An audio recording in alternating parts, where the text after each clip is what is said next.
দেশনায়ক তারেক রহমান এই কৃষকদেরকে সমৃদ্ধশালী করার জন্য কৃষি ভিত্তিক অর্থনীতি গতিকে সচল করার জন্য ইতিমধ্যে পরিকল্পনা হাতে নিয়েছেন। বাংলাদেশের আগামী দিনে ফেব্রুয়ারিতে ইনশাআল্লাহ একটি নির্বাচন হবে।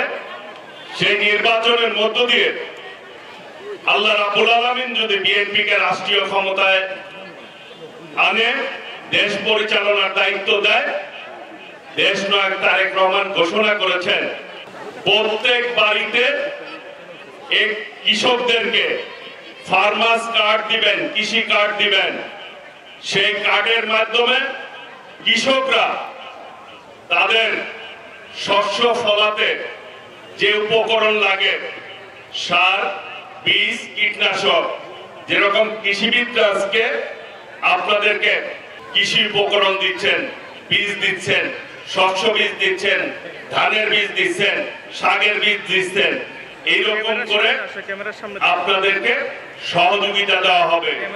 এই কার্ডের মাধ্যমে আপনারা সেটি পাবেন, যাতে কম মূল্যে আপনারা কৃষি দ্রব্য উৎপাদন করতে পারেন।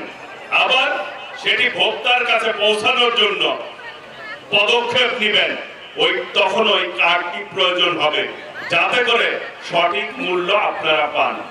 ইদানিং কিন্তু অব্যবস্থাপনার কারণে কৃষক তার ন্যায্য মূল্য পায় না, অনেক কষ্ট করে ফসল উৎপাদন করে, কিন্তু যখন সেটি যেই দামে বিক্রি করার কথা কৃষক কিন্তু সেটি পায় না। মধ্যস্থি ভোগ যারা রয়েছে তারা সেই লাভটি নিয়ে নেয়, কৃষক কিন্তু ঠিকভাবে তার ন্যায্য মূল্য পায় না। সেই জন্য কৃষকরা যাতে সরাসরি উপকৃত হতে পারে, সেই জন্যই ফার্মার্স কার্ডটি প্রত্যেক ঘরে ঘরে দেওয়া হবে। কাজেই সেই ক্ষেত্রে কৃষি ঋণ পেতেও আপনাদের সুবিধা হবে।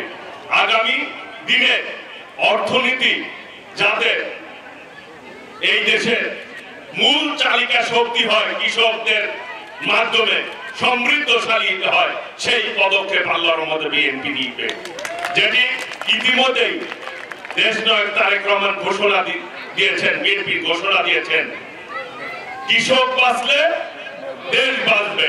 নাকি আজকে এই যে আপনারা কষ্ট করে ফসল উৎপাদন করেন, সেইটা কিন্তু আমরা ভোগ করি।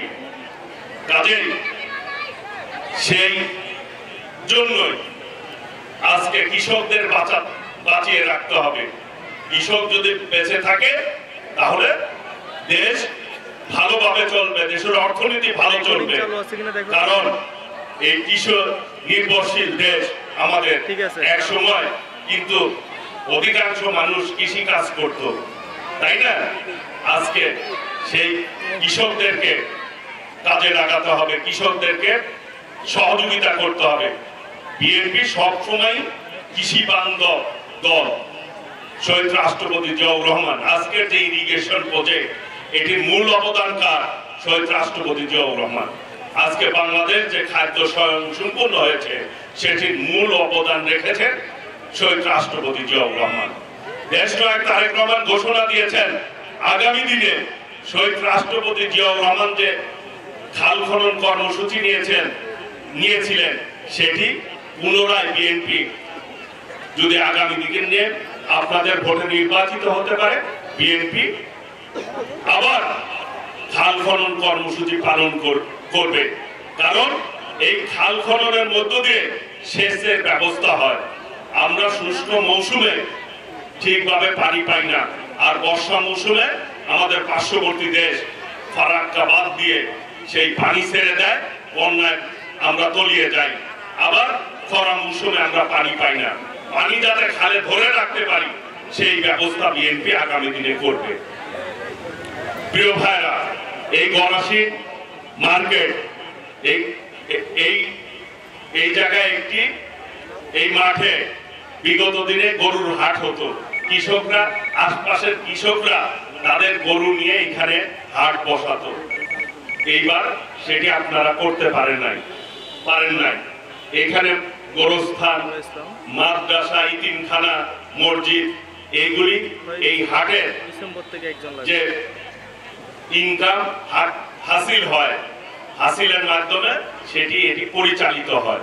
সেটি গতবার পারেন নাই, ইনশাল্লাহ আগামী দিনে এখানে যাতে কৃষকরা সহজে তাদের এই হাটটি পরিচালনা করতে পারে, সেই জন্য আমরা সর্বোচ্চ পদক্ষেপ নেব এবং ব্যবস্থা করার চেষ্টা করব।